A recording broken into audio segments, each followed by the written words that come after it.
Assalamualaikum warahmatullahi wabarakatuh. Kenalkan nama saya Brahmatia Nugroho dengan NIM akhir 41 dari kelas Thermal.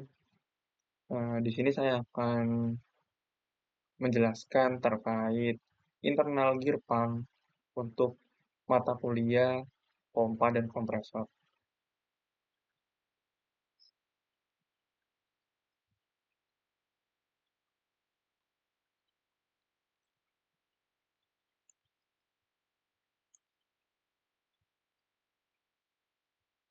Internal gear pump.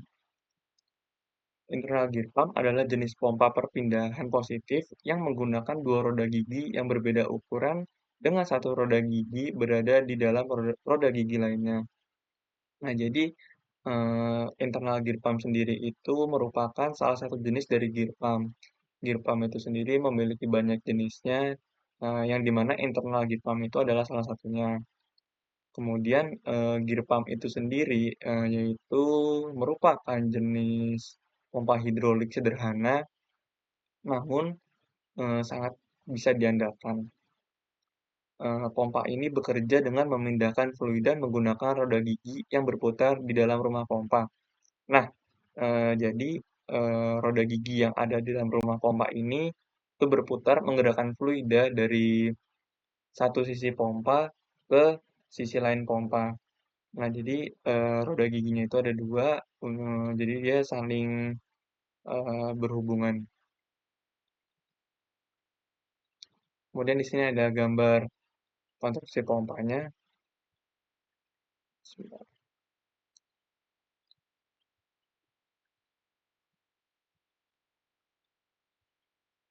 Sebelumnya saya akan sedikit menjelaskan, terkait, internal heat pump. Jadi, internal gear pump tadi kan memiliki dua roda gigi. Jadi ada roda gigi rotor dan juga roda gigi idler. Jadi,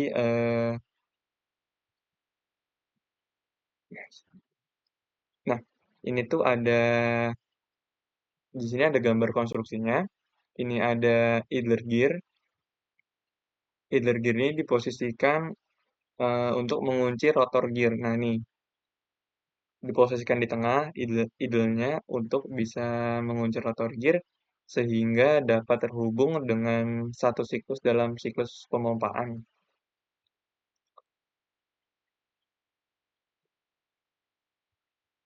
Kemudian internal gear pump ini didesain untuk menyalurkan fluida dengan kekentalan tinggi. Jadi internal gear pump ini identik untuk mengalirkan atau lebih cocok untuk mengalirkan fluida dengan kekentalan tinggi. Dan di sini ada gambar konstruksi pompanya. Di sini ada shaft, ada bearing, ada rotor, dan juga ada idler, dan di sini ada mechanical seal. Kemudian ada komponennya, rotor atau inner gear atau pinion. Jadi roda gigi penggerak yang terhubung langsung dengan proses shaft. Jumlah giginya lebih sedikit dan berputar lebih cepat. Nah, di sini ada rotornya. Di sini dia terhubung dengan shaft. Eh, Jumlah giginya lebih sedikit dan putaran rotornya lebih cepat. Kemudian ada idler atau outer gear atau ring gear. Jadi roda giginya lebih besar yang digerakkan oleh putaran rotor dan juga berputar secara eksentrik terhadap rotor. Nah, bisa dilihat di sini lebih besar idlernya dibandingkan rotornya. Kemudian ada casing, yaitu badan pompa yang menjadi rumah bagi semua komponen internal dan membentuk jalur aliran fluida. Kemudian ada crescent seal, yaitu komponen statis berbentuk bulan sabit yang berfungsi sebagai pemisah antara sisi isap dan sisi buang.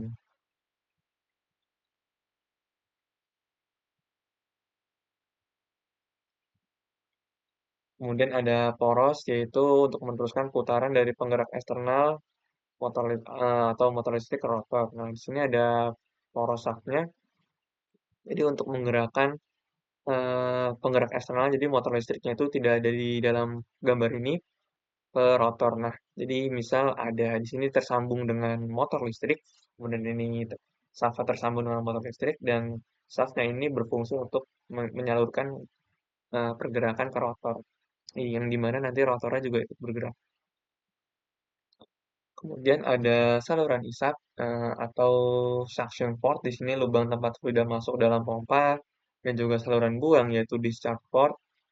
Eh, Lubang tempat fluida bertekanan keluar dari pompa dan juga ada seal dan bearing untuk menjaga kebocoran fluida di sekitar poros dan menopang putaran poros agar tetap stabil. Di sini bearing, jadi bearingnya itu untuk mencegah kebocoran fluida. Nah, jadi di sini tuh bearingnya untuk sebagai pemampat berarti, untuk mencegah supaya fluidanya tidak keluar.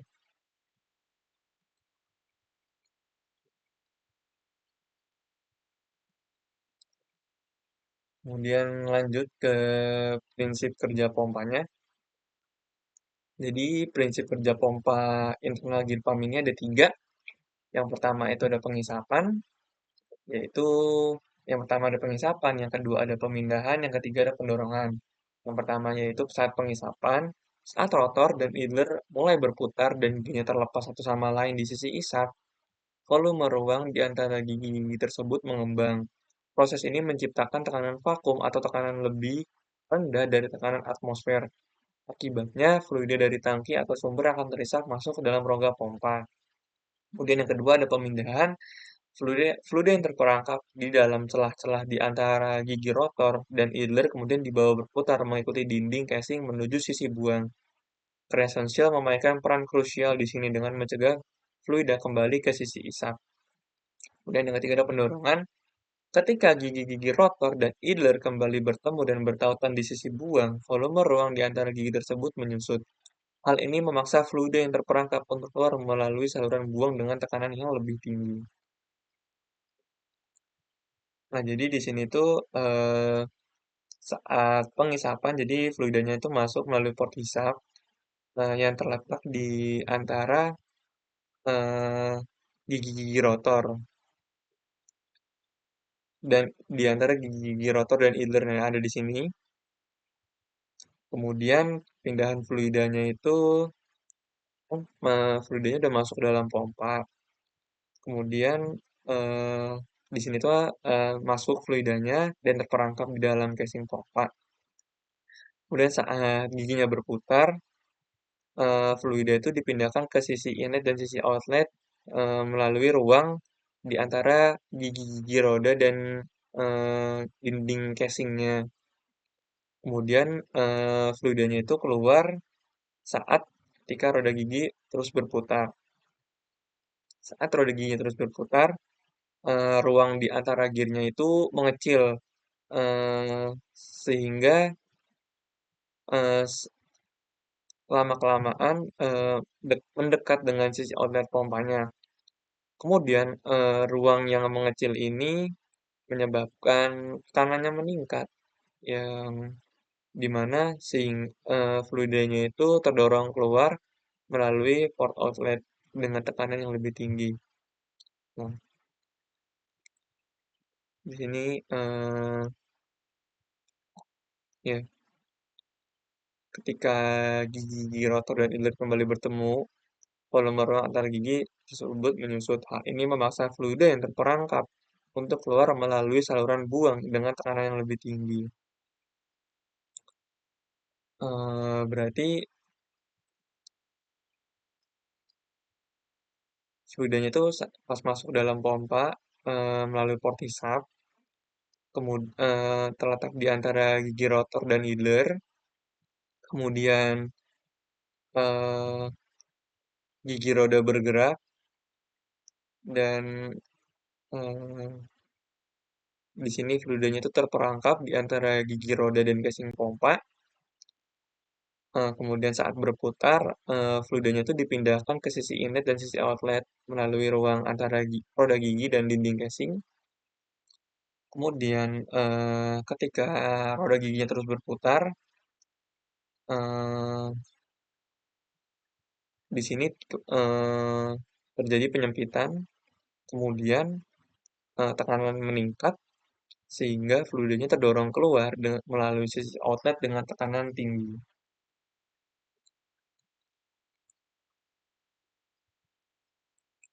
kemudian terus berulang proses siklusnya hingga menghasilkan aliran fluida yang stabil dan konsisten. Di sini ada karakteristik pompa dari internal gear pump, yaitu ada aliran konstan dan halus yang dimana menghasilkan aliran fluida yang seragam dan minim getaran dibandingkan pompa piston. Kemudian ada self priming, yaitu mampu mengisap fluida tanpa harus dipancing terlebih dahulu. Misalkan ada sedikit sisa fluida di dalam casing, kemudian ada arah putaran reversible, yang dimana arah aliran fluida dapat dibalik dengan mudah hanya dengan mengubah arah putaran poros. Kemudian efisiensi volumetrik tinggi, di mana kebocoran internal ini membuat hampir seluruh volume fluida yang terperangkap dapat dipindahkan. Kemudian mampu menangani viskositas tinggi, yaitu sangat andal untuk membuka cairan kental seperti oli, resin, sirup, dan polimer. Dan desainnya compact, yang dimana memiliki ukuran yang relatif kecil untuk kapasitas yang dihasilkannya. Kemudian ada operasi kecepatan rendah yang dimana bekerja optimal pada kecepatan putarannya tidak terlalu tinggi yang mengurangi kausan. Sebenarnya internal gear pump ini cocok untuk fluida dengan keketalan tinggi yang dimana seperti di sini disebutkan ada oli, resin, sirup, dan polimer yang dimana eh, dan juga internal gear pump ini memiliki ukuran yang relatif kecil, namun seperti yang saya bilang di awal, walaupun dia kecil namun dapat diandalkan yaitu di mana eh, kapasitas yang dihasilkannya itu terbilang eh, terbilang worth it untuk ukuran yang kecil. Terus kemudian di sini ada operasi kecepatan rendahnya yang dimana dapat bekerja optimal pada kecepatan putaran yang tidak terlalu tinggi yang dimana dalam hal ini pompa dapat digunakan dengan jangka panjang yang dimana keausannya itu eh, tidak terlalu cepat.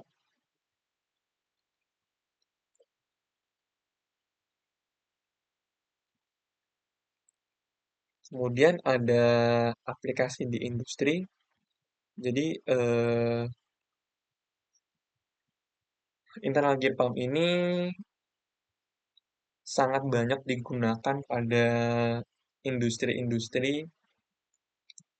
Contohnya ada di mesin press. Jadi pompanya ini digunakan untuk menyediakan tekanan yang dibutuhkan untuk pengoperasian. Kemudian ada industri printing.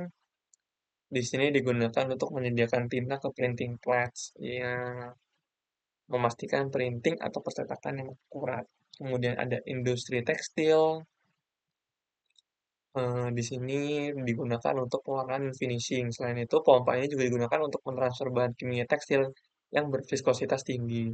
Kemudian juga ada industri oil and gas. Eh, Pada industri ini, pompa gear digunakan untuk mentransfer oli, produk minyak, dan pupuk pengeboran. Pompa ini dapat digunakan pada operasi hydraulic fracturing yang merupakan salah satu metode utama di dunia perminyakan untuk meningkatkan produktivitas sumur galian. Ya, seperti yang dibilang di awal, pompa ini memang eh, cenderung untuk fluida dengan keketalan yang tinggi, yang dimana di sini ada industri oil and gas, industri tekstil, dan juga industri printing, di mana viskositas-viskositas pada industri ini itu bisa dibilang kental. Nah, kemudian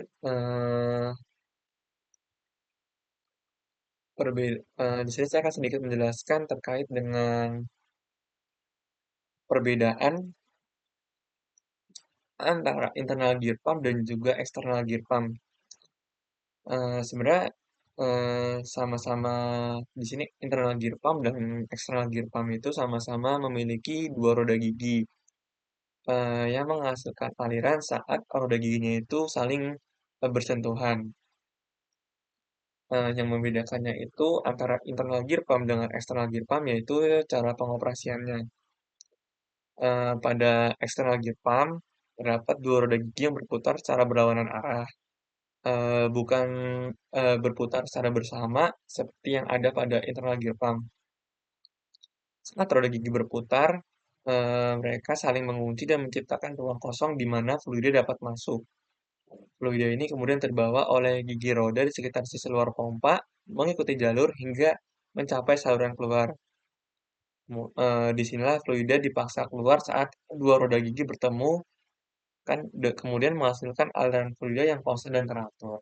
Nah, jadi perbedaannya itu ada pada pengoperasiannya, yang dimana external gear pump itu roda giginya itu berputar dengan berlawanan arah, yang kalau di internal gear pump itu saling bertemu. Kemudian ada kelebihan dari internal gear pump itu sendiri, yaitu yang pertama andal dan tahan lama.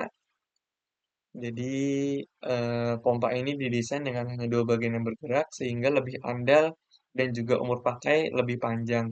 Yang dimana seperti eh, di sini eh, bekerja optimal pada kecepatan putarannya tidak terlalu tinggi sehingga mengurangi kausan.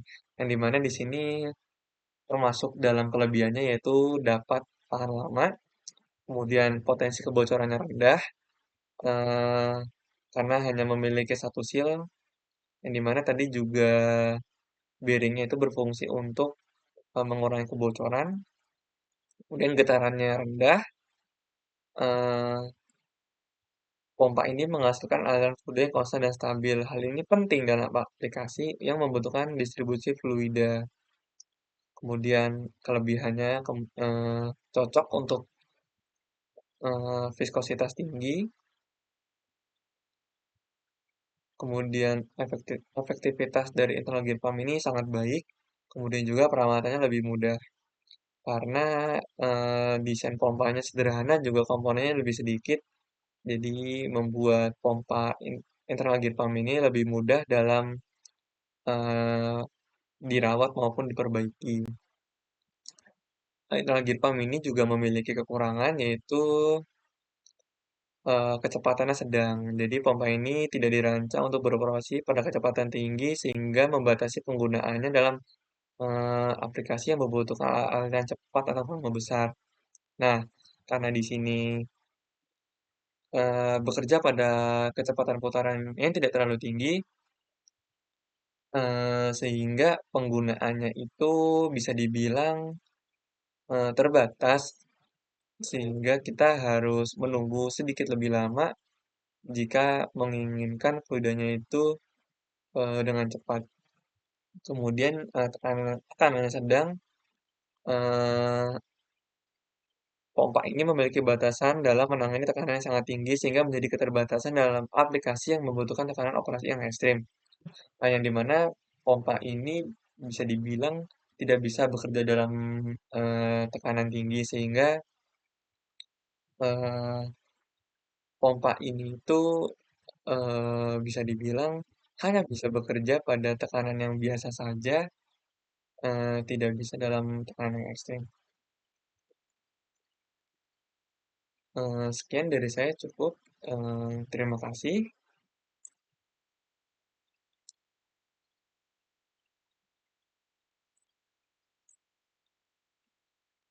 Mohon maaf apabila ada kesalahan. Saya akhiri. Wassalamualaikum warahmatullahi wabarakatuh.